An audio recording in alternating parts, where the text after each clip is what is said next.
दोस्तों जो भी लोग रेलवे के जेई की तैयारी कर रहे हैं यानी जूनियर इंजीनियर की, उनके लिए वीडियो बड़ी इंपॉर्टेंट होने वाली है। क्योंकि इस पूरी वीडियो के बाद में हम इस निष्कर्ष पर पहुंचेंगे कि इस एग्ज़ाम को पास करने के लिए क्या आपकी स्पीड तेज होनी ज़रूरी है या फिर आपको सारे टॉपिक्स आने ज़रूरी है। क्योंकि एएलपी में तो ऐसा नहीं है। एएलपी का तो पेपर जो है वो 60 मिनट में होता है और 75 सवाल होते हैं।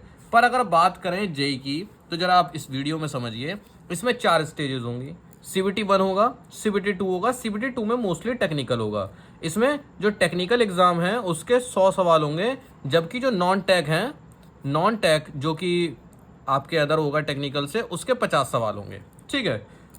सीबीटी 1 की बात करें तो यहाँ पर दोस्तों आपके सवाल होंगे कितने, 100 सवाल होंगे। और टाइम कितना होगा, टाइम होगा 90 मिनट। अब कोई ये बोल सकता है यार 90 मिनट में 100 सवाल करने हैं। ठीक है, यानी आपके पास 1 मिनट भी से भी कम समय है एक सवाल के लिए। तो क्या ये बहुत कम समय है? अभी पता चल जाएगा। ठीक है। सीबीटी 1 में 30 नंबर की मैथ आएगी, 25 की रीजनिंग आएगी, 15 की जीए आएगी और 30 की साइंस आएगी। अब बात समझिए, 90 मिनट 100 सवाल। जो ये मैथ के 30 सवाल हैं इसमें आपने 30 मिनट लगा दिए। जो रीजनिंग के 25 सवाल हैं उसमें आपने 25 मिनट लगा दिए। 1 मिनट पर क्वेश्चन के हिसाब से हमने इनका जरा समय बांट लिया। ठीक है। अब जो जीए है जिसके 15 सवाल हैं, क्या उसमें 15 मिनट लगेंगे? नहीं लगेंगे भाई, मुश्किल से 5 मिनट लगेंगे। आपको अभी देखने में लग रहा हो यार 5 मिनट में 15 सवाल, पर यकीन मानिए जब आप करने बैठेंगे तो 5 मिनट से भी कम लगेंगे। साइंस के 30 सवाल में 15 मिनट मैक्सिमम, ये मैं मैक्सिमम टाइम मान रहा हूँ। अगर न्यूमेरिकल आ गए तब 15 मिनट लगेंगे, वरना 15 से भी कम लगेंगे। इन सभी को जोड़ के बैठेंगे 75 मिनट और पेपर होगा 90 मिनट का। ठीक है। अभी भी आपके पास 15 मिनट बचे होंगे, जिस 15 मिनट में आपको जो पीछे के बचे हुए क्वेश्चन रह गए हैं वो आप कंप्लीट कर सकते हैं। यानी कि हम निष्कर्ष पे पहुंच सकते हैं कि एग्जाम में समय कम नहीं पड़ेगा। कम पड़ेगा तो क्या पड़ेगा, आपकी नॉलेज। यानी ऐसा हो सकता है कि 30 सवाल में से आप पूरे के पूरे 30 सवाल ना कर पा रहे हो, है ना, नहीं कर पा रहे हो। क्यों? क्योंकि इसमें मेनली मीडियम लेवल के सवाल होते हैं, ज़्यादा इजी सवाल नहीं होते हैं। 2-3 सवाल हार्ड लेवल के देखने को आपको मिल सकते हैं। ठीक है। मोस्टली मीडियम लेवल के मिलेंगे आपको, मोस्टली मीडियम लेवल के मिलेंगे। 30 में से ऐसा हो सकता है 2 सवाल 3 सवाल आपको हार्ड लेवल के देखने को मिले। ऐसा हर सब्जेक्ट में हो सकता है, क्योंकि जेई लेवल का पेपर है, एएलपी से हल्का सा अप लेवल होता है इसका। अब जरा समझिए, मान लीजिए आप तैयारी कर रहे हैं। अब मैं आपको एक बुक सजेस्ट करने वाला हूं। ठीक है। आपने पिनेकल का नाम जरूर सुना होगा, काफ़ी फेमस है। जो भी बच्चे मतलब स्टडी से रिलेटेड हैं, जुड़े हुए हैं, उन्होंने इसका नाम जरूर सुना होगा, भले ही कोचिंग में सुना। ठीक है। इनकी बुक्स आती हैं। अब मान लो मैं आपको इसकी बुक की मैं खास बात बताने वाला हूँ कि मैं आपको सजेस्ट क्यों कर रहा हूँ। पहली बात तो हिंदी और इंग्लिश दोनों लैंग्वेज में आती हैं। अब जरा समझिए, आप किसी बुक से क्या उम्मीद करते हैं। साइंस की बुक है और प्रीवियस ईयर क्वेश्चन की बुक है। ठीक है। तो आप इससे ये उम्मीद करते हैं कि एक तो इसमें अच्छे से दिया हो। अच्छे से दिए हो का मतलब है फिजिक्स के भी क्वेश्चन है, केमिस्ट्री के भी हैं, बायो की भी हैं, एनवायरनमेंट के भी हैं, साइंस एंड टेक्नोलॉजी के हैं और कंप्यूटर के भी हैं। अगला सवाल कि इसमें न्यूमेरिकल भी दिए हों। तो भाई साहब मान लीजिए कोई भी चैप्टर आ रहा है, मान लीजिए लाइट एंड ऑप्टिक्स है, कोई भी चैप्टर उठा लीजिए। ठीक है। मेनली जो न्यूमेरिकल आते हैं फिजिक्स में आते हैं। मान लीजिए साउंड चैप्टर है तो पहले उसके एमसीक्यू दिए होंगे, फिर उसके न्यूमेरिकल दिए होंगे। ग्रेविटेशन चैप्टर है तो पहले उसके एमसीक्यू दिए होंगे, फिर उसके न्यूमेरिकल दिए होंगे। अब आपने कोई भी चैप्टर उठाया, ठीक है, कोई भी चैप्टर उठा लिया, आप देखेंगे कि कोई क्वेश्चन आया है ग्रुप डी में। तो अब सारे क्वेश्चन जो ग्रुप डी में आए हुए हैं वो एक साथ दिए होंगे। ठीक है। ये भी ग्रुप डी, ये भी ग्रुप डी। आप आगे चलेंगे, ग्रुप डी वाले सवालों को पार करेंगे और किसी और एग्जाम पे पहुंचेंगे। ठीक, मैं देख लूं जरा कोई और। ये तो अभी ग्रुप डी वाले ही चल रहे हैं। मान लीजिए एनटीपीसी के आने लग गए, तो अब सारे सवाल किसके आने लग जाएंगे, एनटीपीसी के।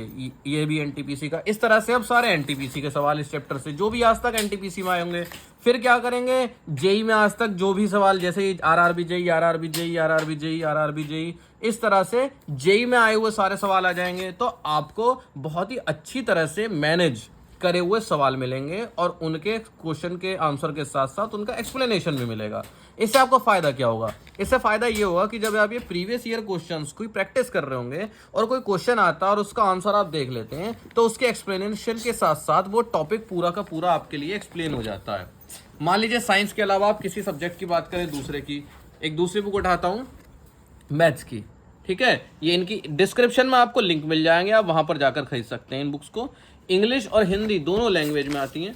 अब देखिए मैथ्स में क्या है, देखिए मैं आपको थोड़ा जूम करके दिखाता हूँ। मान लीजिए आपने कोई चैप्टर खोला, सिंप्लीफिकेशन कोई सा भी, मान लीजिए ज्योमेट्री खोल दिया। सबसे पहले उसका कॉन्सेप्ट समझाया जाएगा, वैरायटी ऑफ क्वेश्चंस आएंगे। अब जो टीसीएस पेपर कराती है मेनली रेलवे का, और रेलवे में प्रीवियस ईयर क्वेश्चन बहुत इंपॉर्टेंट होते हैं, ठीक है। तो इसमें आप देख सकते हैं पहले इन्होंने ग्रुप डी में आए हुए सारे सवाल बताए। तो ग्रुप डी में मान लीजिए इस चैप्टर से 105 सवाल आए थे, एनटीपीसी के सीबीटी 2 में 15, सीबीटी 1 में। इससे आपको एक चीज़ और पता चलेगी, जैसे आपको ज्योमेट्री पढ़नी है और आपने देखा अरे आरपीएफ एसआई में आज तक एक ही सवाल आया, यानी कि आरपीएफ एसआई के लिए ये चैप्टर कम इंपॉर्टेंट है, जबकि एनटीपीसी के सीबीटी 1 के लिए ये चैप्टर बहुत इंपॉर्टेंट है, ठीक है। तो ऐसे ही आपको इन चैप्टर्स की इंपॉर्टेंस पता चलेगी। तो आपने देखा कि हर चैप्टर कितने अच्छे ढंग से व्यवस्थित करा गया है। मान लीजिए हम ट्रिग्नोमेट्री चैप्टर को शुरू करते हैं, तो सबसे पहले ट्रिग्नोमेट्री से रिलेटेड सारे फॉर्मूले बताए गए हैं, ठीक है। कुछ इंपॉर्टेंट बातें बताई गई हैं जो क्वेश्चंस में यूज होती हैं। और एक चीज और बहुत अच्छी है, बहुत अच्छी क्या है, ये जब एक्सप्लेनेशन बताते हैं तो साथ में शॉर्ट ट्रिक्स भी बताते हैं। मैं आपको मैथ में तो इतनी ज़्यादा सजेस्ट नहीं करता, पर जो रीजनिंग है, रीजनिंग को आप शॉर्ट ट्रिक से ही पढ़ें तो ही आपके लिए बेटर है, ठीक है।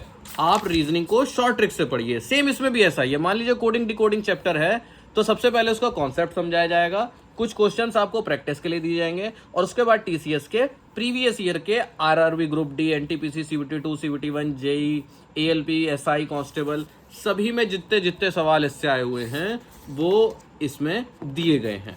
इसके बाद जब ये एक्सप्लेनेशन इसका बताएंगे तो अगर उस क्वेश्चन में कोई ट्रिक लगनी होगी या ट्रिक से अगर वो इजीली सॉल्व हो सकता है तो उसकी उसमें ट्रिक भी समझाई जाएगी। और रीजनिंग और जीए यानी जनरल अवेयरनेस में ट्रिक्स बहुत इंपॉर्टेंट रोल निभाती है। जनरल स्टडीज में इन्होंने कौन कौन से सब्जेक्ट कवर किए हुए हैं जरा वो देख लीजिए। Static GK, history, polity, geography, economics, physics, chemistry, biology, environment, science and technology, computer, current affair. इसमें इन्होंने लगभग सारे सब्जेक्ट कवर कर लिए हैं मैथ रीजनिंग को छोड़कर। और इसमें भी ऐसा ही है दोस्तों, अगर आप हिस्ट्री पढ़ रहे हैं तो पूरी हिस्ट्री अच्छे से दी हुई है, उसमें कितने क्वेश्चन जो भी आज तक आए हुए हैं वो दिए हुए हैं, हर चैप्टर के क्वेश्चंस दिए हुए हैं और उनके आंसर के साथ साथ एक्सप्लेनेशन भी दिया हुआ है। तो इन बुक्स के लिंक आपको डिस्क्रिप्शन में मिल जाएंगे। बुक्स मैं इसलिए रिकमेंड कर रहा हूँ क्योंकि इसमें साथ में एक्सप्लेनेशन में शॉर्ट ट्रिक्स भी दे रखी हैं, और प्रीवियस ईयर के जो क्वेश्चंस हैं वो आपको अलग अलग नहीं ढूंढने पड़ेंगे। अगर आप एएलपी की प्रैक्टिस कर रहे हो तो लाइन से एएलपी के सवाल आएंगे, ठीक है। जेई की कर रहे हो तो जेई के आएंगे, आपके मिक्सअप क्वेश्चन नहीं है, अलग अलग हैं। अच्छा, तो हम अपने टॉपिक पे थे, ये बता रहे थे कि 75 मिनट इन 100 सवालों के लिए काफ़ी हो सकते हैं। यानी आपके पास अभी भी 15 मिनट बचे हैं, जिसमें आप क्या कर सकते हैं, जो क्वेश्चन छूटे हुए हैं आप उन क्वेश्चंस को दोबारा से अटेम्प्ट कर सकते हो। और हो सकता है उन 5-6 जो छूटे हुए सवाल में से आप 2, 3, 4 भी कर लो तो वो भी आपके लिए एक एक्स्ट्रा है, मतलब कुछ एक्स्ट्रा ही है, ठीक है, बोनस है एक तरह से। बोनस वर्ड नहीं आ रहा था मेरी ज़बान पे, ठीक है। तो स्पीड या एक्यूरेसी, आरआरबी जेई में आपकी स्पीड इतनी ज़्यादा मायने नहीं रखती, क्योंकि मुझे नहीं लगता इसमें किसी के बहुत ज़्यादा सवाल छूटेंगे। इसमें मायने रखेगी आपकी एक्यूरेसी। एक्यूरेसी कब सही होगी? एक्यूरेसी तब सही होगी जब आपकी हर टॉपिक की पे अच्छी पकड़ होगी। अच्छी पकड़ कैसे होगी? अच्छी पकड़ होगी प्रैक्टिस से। मैथ के हर चैप्टर को कंप्लीट करना है, रीजनिंग के हर चैप्टर को कंप्लीट करना है, और इजी सवाल को करके नहीं छोड़ देना है। उस चैप्टर के, उस टॉपिक के जो अच्छे लेवल के सवाल हैं उन्हें भी करना है, क्योंकि जेई का पेपर जो एएलपी का एग्ज़ाम है उससे थोड़ा सा ऊपर के लेवल का आएगा। बहुत ज़्यादा कठिन तो नहीं होगा, पर अगर आप एएलपी के एग्ज़ाम को इजी लेवल में रखेंगे तो फिर जेई के पेपर को आपको मीडियम लेवल में रखना पड़ेगा। और मैं खुद ही बता रहा हूँ, मान लीजिए 30 सवाल आते हैं और कोई नॉर्मल पढ़ने वाला या अबव एवरेज पढ़ने वाला बच्चा है, तो 30 में से उसको 2-3-4 सवाल ऐसे होंगे जो उसको कठिन लगेंगे कि यार ये कैसे सॉल्व होगा, हो नहीं पा रहा। वो उससे तभी सॉल्व हो पाएगा अगर उसने वो टॉपिक, वो सवाल अच्छे से कर रखे हैं। 30 में से 25-26 ला सकता है, पर 30 में से 30 लाने के लिए उसको बहुत अच्छी प्रैक्टिस की ज़रूरत पड़ेगी।